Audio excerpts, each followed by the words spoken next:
ሰላም ሰላም ውድ የቻናላችን ቤተሰቦች እንዴት አላችሁ? በያላችሁበት ሰላማችሁ ይብዛ። በዛሬ ትምህርታችን የምንማረው የአማርኛ ቃላት ምስረታ ነው። ዛሬ ከዚህ ጋር በእነዚህ በአራቱ የአማርኛ ፊደላቶች ፈ፣ ወ፣ በ እና ዘ መነሻ እያደረግን በእያንዳንዳቸው እዚህ ጋር የምታዩዋቸውን ቃላቶች እያነበብን እንለማመዳለን ማለት ነው። በቅድሚያ ግን ለቻናሌ አዲስ የሆናችሁ በዚህ ቻናል አማርኛ፣ እንግሊዝኛ፣ ሂሳብና ሌሎችም ትምህርቶች እያስተማር ይገኛለሁ። ስለሆነም በየትኛውም ዓለማት ሆናችሁ ተመዝግባችሁ መማር የምትፈልጉ ልጆች ስልካችን ታች ላይ አለ።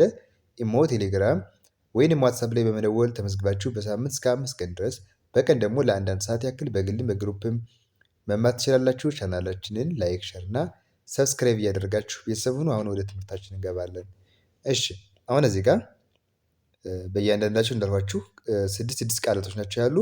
መጀመሪያ እዚህ ጋር በፈ የተመሰረቱት እናነባለን። ከዛ ደግሞ ወ በዘ እያልን እስከ መጨረሻው የምናይ ይሆናል ማለት ነው።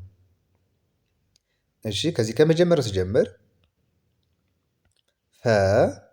ፈራች ፈራች ፈራች ይላል። አሁን ፈራች ስንል መነሻ ፊደላችን ፈነች። ከዚያ ራ የረ ቤተሰብ አራተኛ እና ቺ የቸ ቤተሰብ ስድስተኛ ተጠቅመን በአንድ ላይ ስናነባቸው ምን ይላል? ፈራች ይላል። ፈራች። ከዚህ ጋር ደግሞ ፈወሰ ፈወሰ ፈወሰ። እዚህ ጋር ፈ መነሻ ፊደላችን ነች። ወ የመጀመሪያ፣ ሰ የመጀመሪያ ፊደላቶች ናቸው ማለት ነው። በአንድ ላይ ፈወሰ ብለን ማንበብ እንችላለን። ፈጠረ ፈጠረ ፈጠረ። ከዚህ ጋርም ሶስቱም የመጀመሪያ ፊደል ፈጠረ። ፈረስ ፈረስ ፈረስ። ፈ የመጀመሪያ ፊደል፣ ረ የመጀመሪያ እና ስ ደግሞ ከሰ ቤተሰብ ውስጥ ስድስተኛ የምናገኛት እዚህ ጋር ፈወሰ ስንል ሰ አለች። የዚች የሰ ቤተሰብ ስድስተኛዋ ደግሞ ስ ነች። ስለዚህ ይህን ስናነበው ፈረስ ይላል። ፈረስ።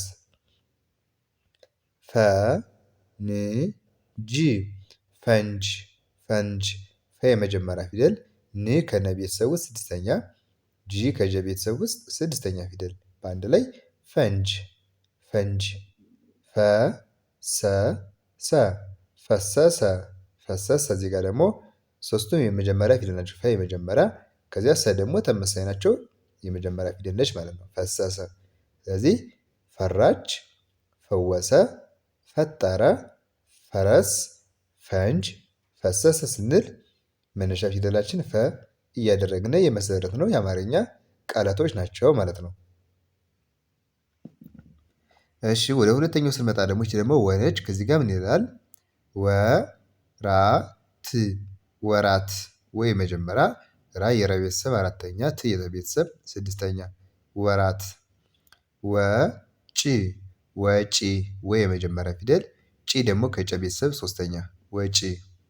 ወረዳ ወረዳ ወረዳ። ወሳኝ ወሳኝ ወሳኝ። ወይ የመጀመሪያ ፊደል፣ ሳ ከሰ ቤተሰብ አራተኛ፣ ኝ ከኘ ቤተሰብ ስድስተኛ ወሳኝ። ወቀሰ ወቀሰ ወቀሰ። ወለደ ወለደ ወለደ። እሺ እንግዲህ እነዚህ ደግሞ በወ የተመሰረቱ ቃላቶች ናቸው። ወራት፣ ወጪ፣ ወረዳ፣ ወሳኝ፣ ወቀሰ፣ ወለደ ወለደ። ቀጣይ ደግሞ ይቺ ደግሞ በነች። በላ በላ። በ የመጀመሪያ ፊደል፣ ላ ደግሞ ከለቤተሰብ አራተኛ በላ። በቂ በቂ። በ የመጀመሪያ፣ ቂ ከቀ ቤተሰብ ሶስተኛ በቂ። በሉ በሉ። በ የመጀመሪያ ፊደል፣ ሉ ደግሞ የለ ቤተሰብ ሁለተኛ በሉ። በጠሰ በጠሰ በጠሰ። በቀለ በቀለ በቀለ። በሰለ በሰለ በሰለ። በጣም አሪፍ። እሺ ቀጣይ ደግሞ እዚህ ጋር ደግሞ እቺ ደግሞ ማነች? ዘ ነች። እሺ ዘገየ ዘገየ ዘገየ። ዘበኛ ዘበኛ።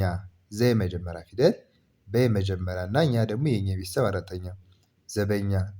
ዘወትር ትር ዘወትር ዘ የመጀመሪያ ወ የመጀመሪያ ት የተቤተሰብ ስድስተኛ ር የረቤተሰብ ስድስተኛ ዘወትር ዘከረ ዘከረ ዘከረ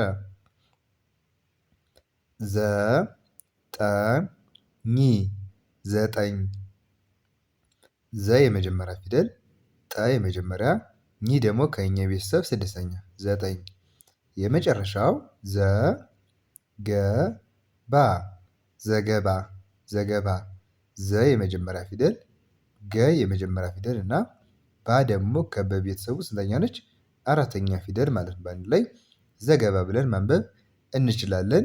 እንግዲህ ተከታታዮች በዛሬ ትምህርታችን በእነዚህ በአራቱ የአማርኛ ፊደላቶች መነሻ እያደረግን በእያንዳንዳቸው ደግሞ ስድስት ቃላቶችን ባለ ሁለትም ባለ ሶስትም እና ባለ አራትም ፊደል የሆኑ ቃላቶች እንዴት እንደሚነበቡ አይተናል ማለት ነው። በቀጣይ ደግሞ በሌሎች ትምህርቶች እመለሳለሁ። ስለዚህ እናንተ ይህን ቪዲዮ በደንብ አይታችሁ ቀጣይ ደግሞ በሌሎች ቪዲዮዎች በጋራ እንገናኛለን። እስከዚያው ድረስ በያላችሁበት ሰላማችሁ ይብዛ። ሰላም ሁኑ።